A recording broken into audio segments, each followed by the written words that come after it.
வணக்கம் ஃப்ரெண்ட்ஸ். இளைஞர்களாக ஆக்கப்பட்ட இந்த எழுச்சியை எப்படியாவது நிறுத்திடலாம் அப்படின்னு சொல்லி ஆரம்பத்துல நிறைய முயற்சி பண்ணி பார்த்தாங்க. ஆனா எதுவுமே நடக்கல. அவங்க எதிர்க்க போராட்டம் பெருசாச்சு. இப்ப போராட்டம் வெற்றி அடைகிற சூழ்நிலையில இந்த வெற்றிக்கு நாங்க தான் காரணம்னு நிறைய அமைப்புகளும் நிறைய சங்கங்களும் அந்த வெற்றியில பங்கு கொள்றதுக்கு மட்டும் முதல்ல வராங்க. உங்க எல்லாருக்கும் ஒரே ஒரு விஷயத்த நான் சொல்லிக்க விரும்புறேன். என்னோட இளைஞன் எழுந்துட்டா கிளம்பலாம். நீங்க சரியான நேரம் வந்துருச்சு இளைஞர்கள் எழுதுறதுக்கு. இந்த வீடியோ மூலமா நான் நிறைய பேருக்கு பதில் சொல்லணும்னு விரும்புறேன். முதல்ல அனிமல் வெல்ஃபேர் போர்டை சேர்ந்த மிஸ்ஸஸ் ராதாராஜன் அவர்களுக்கு ஒரு வீடியோ கமெண்ட் அவங்க பாஸ் பண்ணிருக்காங்க. என்ன அப்படின்னு பாத்தீங்கன்னா, ஃப்ரீ செக்ஸ் சொன்னா கூட 50,000 பேர் மேல கூடுவாங்க, இவங்க எல்லாம் எமோஷனல் டிராமா பண்றாங்க அப்படின்னு சொல்லி அவங்க சொல்லியிருக்காங்க. அது சொல்றதுக்கு அவங்களுக்கு கூச்சமா இருந்ததோ இல்லையோ, ஆனா பதில் சொல்லவே எனக்கு கூச்சமா இருக்கு. ஆனா இதுக்கு என்னோட இளைஞனை நான் பதில் சொல்ல வைக்க மாட்டேன். உங்களுக்கு பெண்ணாகிய நானே பதில் சொல்லிட முடியும். நீங்க சொல்றது எப்படி இருக்கு அப்படின்னு பாத்தீங்கன்னா, இன்னைக்கு கூட டெல்லி லக்னோ யூனிவர்சிட்டியில ஒரு விஷயம் பாப்புலரா இருக்கு. ஃப்ரீ காண்டம்ஸ் கொடுக்கிற ஒரு விஷயத்த வந்து இந்தியா முழுக்க பாப்புலர் ஆக்குனாங்க. ஆனா அதை வெற்றிகரமா தமிழ்நாட்டுல செயல்படுத்த முடியல. ஏன்னா எங்களுக்கு செக்ஸை விட கல்ச்சர் ரொம்ப முக்கியம். கல்யாணம் ஒரு ஆம்பளை இன்னைக்கு கூட மெடிக்கல் ஷாப்ல போய் ஒரு காண்டம் கேட்கும் போது அக்கம் பக்கம் பாக்குறான், பொம்பளைங்க இருக்காங்களா குழந்தைங்க இருக்கிறாங்களான்னு பார்த்துதான் வாங்குவான். வாங்கினதையும் மறைச்சுதான் வீட்டுக்கு கொண்டு வருவான். அந்த அளவுக்கு செக்ஸ் எங்களுக்கு இன்னும் புனிதமா தான் இருக்கு. எங்களுக்கு செக்ஷுவல் அவேர்னஸ் இல்லாத இடியட்ஸ் நீங்க சொன்னா அதை பத்தி கவலையே கிடையாது. கல்ச்சரல் அவேர்னஸ் எங்களுக்கு ரொம்ப அதிகமாவே இருக்கு. இந்த விஷயத்த உங்களுக்கு நான் சொல்லிக்க விரும்புறேன். இந்த வார்த்தையை நீங்க பகிரங்கமா வாபஸ் வாங்கணும். இதுக்கு எங்க இளைஞர்கள் கிட்ட நீங்க மன்னிப்பு கேட்டே ஆகணும். அப்பதான் இனிமே வார்த்தையை உபயோகிக்கும் போது நீங்க ரொம்ப கவனமா இருப்பீங்க அப்படின்றது மட்டும் நான் சொல்லிக்கிறேன். அடுத்தது வந்து பாத்தீங்கன்னா, புதிய தமிழகம் கட்சியை சேர்ந்த கிருஷ்ணசாமி அவர் என்ன சொல்லிருக்காரு அப்படின்னு பாத்தீங்கன்னா, இளைஞர்கள் எல்லாம் பப்ளிசிட்டி ஸ்டண்ட் பண்றீங்க. நீ வந்து இன்னைக்கு போராடிட்டு விவசாயத்துக்கு எல்லா விஷயத்தையும் வாங்கி கொடுத்துட்டு நீ போய் வெளிநாட்டுல உட்காந்துப்ப, அந்த மாடை வச்சுட்டு விவசாயி தான் கஷ்டப்படணும் அப்படின்னு சொல்லிருக்காரு கிருஷ்ணசாமி சார். உங்களுக்கு வந்து ஒரு விஷயத்த நான் நினைவுபடுத்த விரும்புறேன். கத்தின்னு ஒரு படம் வந்துச்சு. அது வந்து லைகா ப்ரொடக்ஷன் பண்ணிருக்காங்க. ஸ்ரீலங்கால இலங்கை தமிழர்களை வந்து அழிச்சது ஈழத்தமிழர் பிரச்சனையில பெரிய பணத்தை வந்து ஃபண்ட் பண்ணது இவங்கதான். இவனால இங்க ஒரு படம் வரக்கூடாது, அப்படி ஒரு படமே ரிலீஸ் ஆகக்கூடாதுன்னு கத்திக்கு பெரிய ப்ரொடெஸ்ட் பண்ணீங்க. கொம்பன் படத்தை நான் பார்த்துட்டு தான் ரிலீஸ் பண்ணணும்னு ஒரு பெரிய ப்ரொடெக்ஷன் பண்ணீங்க. ஆனா அதுக்கப்புறமா எவ்வளவோ படம் லைக்கா ப்ரொடியூஸ் பண்ணிட்டாங்க. அதுக்கெல்லாம் நீங்க பிரச்சனை பண்ண மாதிரியே தெரியல. ஏன்னா விஜய் மூலமாவும் கார்த்தி மூலமாவும் நீங்க பப்ளிசிட்டி ஸ்டண்ட் தேடி இருக்கிறீங்க. அதுக்கப்புறமா ஏன் லைக்கா ப்ரொடக்ஷன்ல வந்த படங்களுக்கு நீங்க எதிர்ப்பு தெரிவிக்கலன்றது எனக்கு தெரியல. பெரிய நடிகர்கள் படத்துக்கு ஏதாவது வாய்ஸ் கொடுத்து ப்ரொடெஸ்ட் பண்ணா அவங்க மூலமா ஒரு பெரிய பப்ளிசிட்டி உங்களுக்கு கிடைக்கும் அப்படின்னு நீங்க பண்ணது ஸ்டண்ட். அந்த அவசியம் என்னோட இளைஞனுக்கு இல்ல. இன்னொரு விஷயம், பேஸ்புக் லைவ்ல வந்து அவர் சொல்லியிருக்கிற விஷயம், ஒரு பெரிய அவேர்னஸ் வந்து கொண்டு வரதா அவருக்கு நினைப்பு. ஆனா வந்து இன்னைக்கு ஒட்டுமொத்த தமிழ் மக்களும் ஒரே ஒரு குரலா வி வாண்ட் ஜல்லிக்கட்டுன்னு சொல்லும் போது அதுக்கு எதிர்குரலா நீங்க வந்து நின்று பேசுறதுல இருந்தே தெரியுது நீங்க எவ்வளவு சீப்புன்னு. இப்ப இந்த இடத்துல வந்து நீங்க வி வாண்ட் ஜல்லிக்கட்டு நீங்க சொன்னீங்கன்னா 10ஓட 11 ஆயிடுவீங்க. உங்களை யாரும் கவர் பண்ண மாட்டாங்க, பப்ளிசிட்டி கிடைக்காது. அதுவே எதிர்த்து பேசினா என்ன சொல்றான்னு 10 பேர் பாப்பான்ல. அதுக்காக நீங்க பண்ணிருக்க சீப் பப்ளிசிட்டி தான் இந்த பேஸ்புக் லைவ். தயவு செய்து ஒரு விஷயத்த சொல்றதுக்கு முன்னாடி என்ன சொல்றோம், இதுக்கு முன்னாடி நாம என்ன பண்ணிருக்கோம் அப்படின்றத யோசிச்சுட்டு பேசுங்க. ஏன்னா நாங்க எதையுமே மறக்கல. அடுத்த விஷயம், சுப்பிரமணிய சுவாமிஜிக்கு வயசுக்கும் அவரோட அனுபவத்துக்கும் இந்த மாதிரி ஒரு வார்த்தையை அவர் பேசியிருக்க கூடாது. கண்ணியம் அப்படின்ற ஒரு விஷயம் ரொம்ப முக்கியம். தமிழ்நாடு பொறுக்கி அப்படின்னு சொல்லி ஒவ்வொரு ட்வீட்லயும் அவர் முதல் வார்த்தையை பயன்படுத்துறது நான் வந்து கண்டிப்பா தீவிரமா வந்து அதுக்கு கண்டனம் தெரிவிச்சுக்கிறேன். அந்த வார்த்தையை அவர் வாபஸ் வாங்கிதான் ஆகணும். நீங்க சொன்னது நாங்க ஒத்துக்கிட்டாலும், நீங்க சொன்ன உங்களோட பாணியிலேயே சொல்றேன், தமிழ்நாட்டுல ஒரு பொம்பளை பொறுக்கியா, நான் பொம்பளை அதனால பொம்பளை பொறுக்கியா சொல்லிக்கிற விஷயம் இன்னைக்கும் என்னோட ஆம்பளை, என்னோட தமிழ்நாட்டு ஆம்பளை என்ன பண்ணுவான் அப்படின்னா, தன்னோட நண்பனோட மனைவிய தங்கச்சியா தான் பாப்பான். ஆனா கல்யாணத்துக்கு முன்னிலை வகிச்சு தாலியை எடுத்து கொடுங்கன்னு சொல்ற அந்த பொண்ணு கழுத்திலேயே தாலியை கட்ட விரும்புற விபரீதமான விஷயம் எல்லாம் என்னோட இளைஞர் என்னைக்குமே பண்ண மாட்டான். அந்த விஷயத்த உங்களுக்கு நினைவுபடுத்திக்க விரும்புறேன். தமிழ்நாடு பொறுக்கிகள் இன்னைக்கு நீங்க சொன்னீங்கன்னா நாங்க ஒத்துக்கிறோம், நாங்க பொறுக்கிங்க தான்.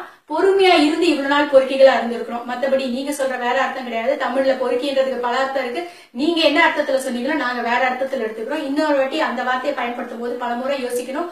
அந்த வார்த்தையை பயன்படுத்தக்கூடாதுன்னு நான் கேட்டுக்கிறேன். அடுத்தது நடிகர் சங்கங்கள், நடிகர் சங்கம் வந்து ஒரு மௌன போராட்டத்தை வந்து நடத்திட்டு இருக்காங்க. இதுல கடைசியா வந்து சேர்ந்தது தப்பு. சரி, அதை கூட நம்ம ஒரு வகையில அக்செப்ட் பண்ணிக்கலாம் வச்சுக்கீங்களேன். ஆனா இவங்க என்ன சொன்னாங்க, மீடியாவை வந்து கவரேஜ் வேணாம், எங்களுக்கு பப்ளிசிட்டி வேணாம், நீங்க வந்து அதை இளைஞர்களுக்கு கொடுங்க, அவங்கதான் முக்கியமான ஹீரோஸ் அப்படின்லாம் சொன்னீங்க. அதெல்லாம் ஓகே தான். ஆனா உங்களுக்கு ஒரு விஷயம் நான் சொல்லிக்க விரும்புறேன். இது நடிகர்களோட பிரச்சனை கிடையாது. நீங்க நடிகர் சங்கத்துல உட்காந்து ப்ரொடெஸ்ட் பண்ண, இது மக்களோட பிரச்சனை. அதுல நீங்களும் ஒருத்தவங்க தான். அப்ப நீங்க மக்களோட மக்கள் கிட்ட வந்துதான் பிரச்சனையை வந்து நீங்க ப்ரொடெஸ்ட் பண்ணிருந்திருக்கணும். ஓகே நான் ஒத்துக்கிறேன், மெரினால எல்லாரும் கொந்தளிச்சிருந்தாங்க. ஓகே, மெரினால மட்டும் ப்ரொடெஸ்ட் நடக்குது. தமிழ்நாட்டுல எவ்வளவு இடத்துல ப்ரொடெஸ்ட் நடக்குது. உங்களால பப்ளிசிட்டி கிடைக்கும், உங்களுக்கு மேல அட்டென்ஷன் கிடைச்சு அந்த பிரச்சனை டைல்யூட் ஆகுது நீங்க நினைச்சிருந்தீங்கன்னா எவ்வளவோ இடத்துல நடக்கிற ப்ரொடெஸ்ட் மீடியாக்கே தெரியாம இருக்கு. ஏன்னா அவ்வளவு பேர் ரிசோர்ஸ் நம்ம மீடியாக்கு இல்ல. அந்தந்த ஊருக்கு வந்து கேமராவையும் பர்சன்ஸையும் அனுப்புறதுக்கு எவ்வளவு நேஷனல் மீடியா நீங்க என்ன பண்ணுவீங்க, நீங்க என்ன பண்ண சொல்றீங்க, ட்வீட் பண்றீங்கன்றதுக்காக காத்துட்டு இருக்காங்க. நீங்க என்ன பண்ணிருக்கணும், உங்களோட நடிகர்களை ஸ்பிளிட் பண்ணி சின்ன சின்ன கிராமங்களுக்கு அமைச்சிருக்கணும். கோயம்புத்தூர்ல நடந்துச்சு, மதுரையில நடந்துச்சு, அலங்காநல்லூர்ல எங்கெங்கே நடந்துச்சு. அங்கங்க உங்களோட நடிகர்களை அனுப்பி இருக்கிறது மூலமா உங்க மூலமா இந்த விஷயம் நேஷனல் மீடியாக்கு இன்னும் அதிகமா சேர்ந்துருவாங்க. அவங்களோட ப்ரொடெஸ்டும் தெரிஞ்சிருக்கும். இப்ப மெரினாவோட ப்ரொடெஸ்ட் மட்டும் தான் நேஷனல் மீடியா கவர் பண்றாங்க, மத்த ஊரை அவங்க கண்டுக்கவே இல்லை. அட்லீஸ்ட் உங்களோட பப்ளிசிட்டியை இதுக்காவது நீங்க பயன்படுத்தி இருந்திருக்கலாம். அதுவும் நீங்க பண்ணல. ஒரு சேர்மனார் சீட்டை போட்டு உங்களோட சொந்த கதையை சோக கதையை பேசுறதுக்கு ஒரு நாள் பயன்படுத்திக்கிட்டு சாயங்காலம் டாட்டா பை பை சொல்லிட்டு டீ குடிச்சிட்டு கிளம்பிட்டீங்க. உங்களுக்காக உங்க பணம் வெற்றிக்காக போராடின தமிழனுக்கு, உங்களோட ரசிகனுக்கு நீங்க திருப்பி செஞ்ச நன்றி கடனுக்கு ஒரு பெரிய நன்றி சொல்றேன். இளைஞர்களே, நீங்க யோசிக்க வேண்டிய விஷயம் நல்லா யோசிங்க. படத்துல மட்டும் டயலாக் பேசதான் அவங்க தயார். அதை உண்மையா பயன்படுத்தணும் வரணும் அப்படின்னா அதுக்கு பதில் சொல்ல கூட அவங்க தயார் இல்லை அப்படின்றத அவங்க சொல்லாம சொல்லியிருக்காங்க. இன்னியாவது நம்ம வந்து முழிச்சுக்கணும். அப்புறமா ரொம்ப முக்கியமான ஒரு விஷயம், ஒரு நடிகர்ல இருந்து நம்ம ஒரு தலைவனை தேர்ந்தெடுக்கணும் அப்படின்னு நினைச்சது ரொம்ப கேவலமான ஒரு தப்பு அப்படிங்கறத நம்ம உணர்ந்து இருக்கிறோம். ரஜினி சார் என்ன சொல்றாரு அப்படின்றத வந்து நேஷனல் மீடியா அவ்வளவு ஆர்வமா காத்துட்டு இருந்தாங்க. 3 நாளுக்கு அப்புறம் தான் இந்த பிரச்சனையே நேஷனல் மீடியாவுக்கு போய் சேர்ந்ததுக்கு காரணம் ஏன்னா இது வெறும் இளைஞர் எழுச்சியா இருந்துச்சு. எப்ப நடிகர்கள் வாய்ஸ் கொடுக்க ஆரம்பிச்சாங்களோ அப்பதான் நேஷனல் மீடியாவுக்கு அட்டென்ஷன் கொடுத்துச்சு.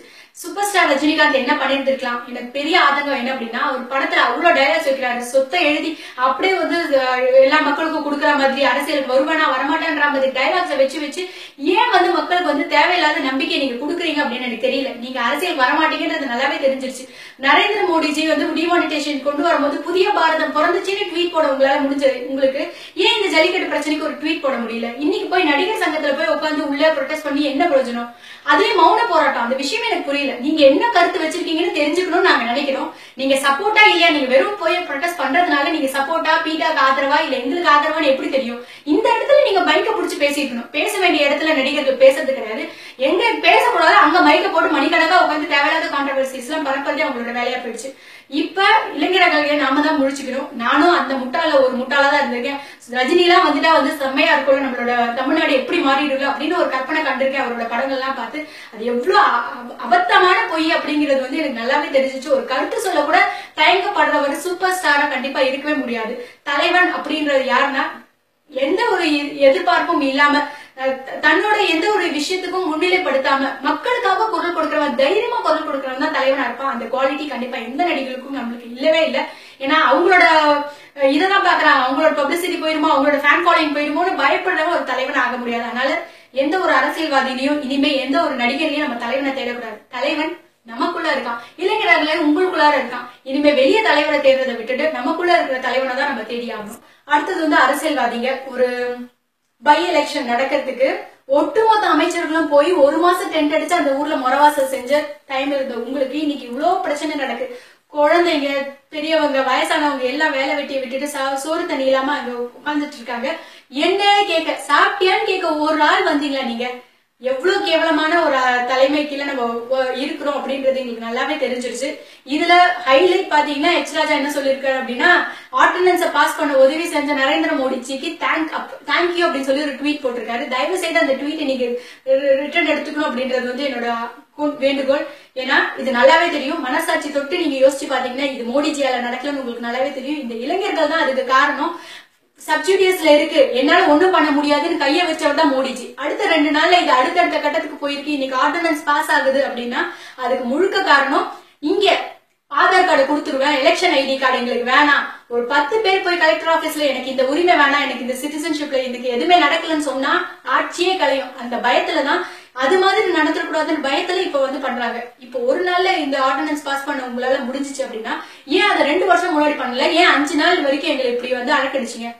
பண்ணணும்னா முன்னாடி பண்ணிட்டு இருக்கலாம்ல. அப்ப உங்களுக்கு இவ்வளவு பெரிய பிரச்சனை ஆகும்னு நீங்க நினைக்கல. இன்னைக்கு எழுச்சி அது வெடிச்சதுக்காக உங்களுக்கு வேற வழி இல்லாம நீங்க பண்ணிருக்கீங்க. தயவு செய்து இதுல பெருமை தேடிக்காதீங்க, ட்வீட் போடாதீங்க. எல்லா அரசியல் அமைப்புக்கும் எல்லாருக்குமே நான் சொல்லிக்க விரும்புறது இந்த ஒரு விஷயம் தான். இது முழுக்க முழுக்க எந்த ஒரு தலைவரும் இல்லாம, எந்த ஒரு தலைமையும் இல்லாம அரசியல் சங்கம், சாதி சங்கம் எந்த சாயமும் இல்லாம, அவங்களோட துணை இல்லாம தன்னெழுச்சியா இளைஞர்களால் மட்டுமே உருவாக்கப்பட்ட ஒரு எழுச்சி போராட்டம். இதுக்கு கேவலமா உங்களோட அரசியல் சாயத்தை பூசி அதுல பெருமை தேடிக்கணும்னு நினைக்காதீங்க. ஒரு மாசத்துக்கு தயவு செய்து நீங்க பேசவே பேசாதீங்கன்றதுதான் என்னோட பெரிய வேண்டுகோள். தயவு செய்து நேர்பட பேச, அது மாதிரி ஏதாவது பப்ளிக் டிபேட்ல கலந்துக்காதீங்க. அதுக்கு நாங்க தான் காரணம் சொல்லிடாதீங்க. அதுக்கு பெரிய விளைவுகளை நீங்க சந்திக்க வேண்டியது வரும். இதை மட்டும் நான் நல்ல ஒரு பெரிய விஷயமா சொல்லிக்க விரும்புறேன். அடுத்தது, இளைஞர்கள், உங்களுக்கு ஒரு பெரிய பெரிய நன்றி. உங்களால மட்டும்தான் இது சாத்தியம். தயவுசெய்து இந்த எழுச்சியை விட்டுறாதீங்க. இந்த வைப், இந்த ஸ்பிரிட் நம்மளுக்கு ரொம்ப ரொம்ப முக்கியம். நிறைய பேர் நினைக்கிற மாதிரி இது ஒரு முடிவு கிடையாது, இது ஒரு ஆரம்பம் தான். இன்னைக்குதான் நம்ம எழுந்திருக்கோம், தமிழ்ன்ற ஒரு உணர்வால இணைஞ்சிருக்கோம். தமிழ்ன்ற உணர்வாலேயே நம்ம நிலைத்து தலை நிமிர்வோம் அப்படின்றத என்னோட வேண்டுகோள். நன்றி, வணக்கம்.